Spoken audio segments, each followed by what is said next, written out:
جب لیٹرین نہیں ہوتی تھی۔ نوٹ: نابالغ اور کچے ذہن کے ہرگز نہ سنیں نہ پڑھیں۔ جب دیہات میں لیٹرین کا رواج نہیں تھا، رفع حاجت کے لیے کھیتوں کا رخ کرنا پڑتا تھا۔ عورتیں رات کو یا صبح منہ اندھیرے یہ کام کرتی تھیں۔ مرد و خواتین کے علاقے بھی مخصوص تھے۔ بچوں کو بھی باہر جانا پڑتا تھا۔ ان دنوں بھوت پریت اور بردہ فروشی عام تھی، اس لیے بچے دن دہاڑے اور ٹیم کی شکل میں یہ کام سر انجام دیتے تھے۔ فراغت کے بعد گھسیٹی ماری جاتی تھی۔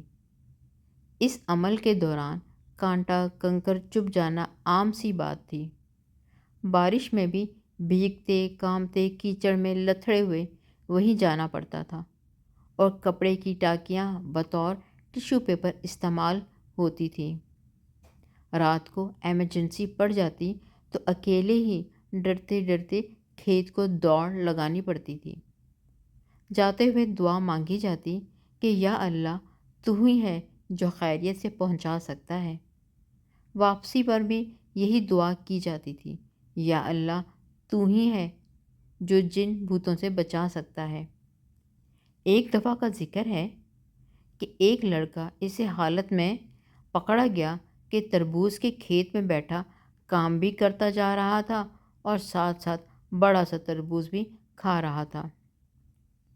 گاؤں کی اکلوتی مسجد کے ساتھ 3 استنجا خانے تھے، لیکن صرف چھوٹا کیا جا سکتا تھا۔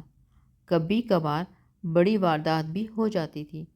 ایک دن ایک بزرگ ظہر کی اذان کے لیے مسجد پہنچے تو دیکھا کہ تینوں استنجا خانوں میں بڑی واردات ہو چکی ہے اور پانی بھی نہیں ڈالا گیا۔ بابا جی کا قاری حنیف ڈار صاحب والا طرح نکل گیا۔ بزرگ گوار نے آؤ دیکھا نہ تاؤ جھٹ سے لاؤڈ اسپیکر آن کیا اور گاؤں کا وہ تاریخ ساز اعلان کھڑکایا جو ابھی تک لفظ بلفظ یاد ہے۔ اعلان ٹھیٹھ پنجابی میں تھا۔ ترجمہ ملاحظت فرمائیے۔ ترجمہ کچھ ایسا ہے کہ او خالص بدتمیزا، تینوں پخانے بھر دیے ہیں، او گدی کے بچے، یہ اللہ کی مسجد ہے، اللہ کا گھر ہے۔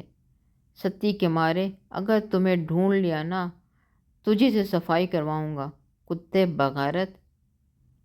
ان دنوں اناج چھتوں پر پھیلا کر خشک کیا جاتا تھا، اس لیے چھت میں سوراخ رکھا جاتا تھا تاکہ اچانک موسم خراب ہونے کی صورت میں اناج چھت سے براہ راست کمرے میں گرا کے محفوظ کیا جا سکے۔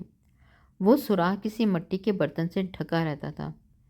ایک لڑکے کے پڑوسی گھر کو تالا ڈال کے ڈیڑے پہ شفٹ ہوئے تو اس کی موچ لگ گئی۔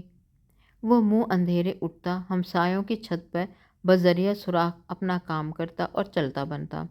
ایک دن ہمسایوں کی مائی کسی وجہ سے گھر آئی تو گھر کی حالت دیکھ کر اس کا بھی ترا نکل گیا۔ ویسے تو کمرے میں بالن ڈنڈوں سوٹوں جیسا کاڑ کباڑ ہی پڑا تھا، لیکن مائی مجرم کو رنگے ہاتھوں پکڑنا چاہتی تھی۔ مائی سیانی تھی، اس نے مال کی نوعیت اور تازگی سے واردات کے وقت کا اندازہ لگا لیا اور چھپکے سے واپس چلی گئی، کہیں مجرم بدک نہ جائے۔ اگلے دن لڑکا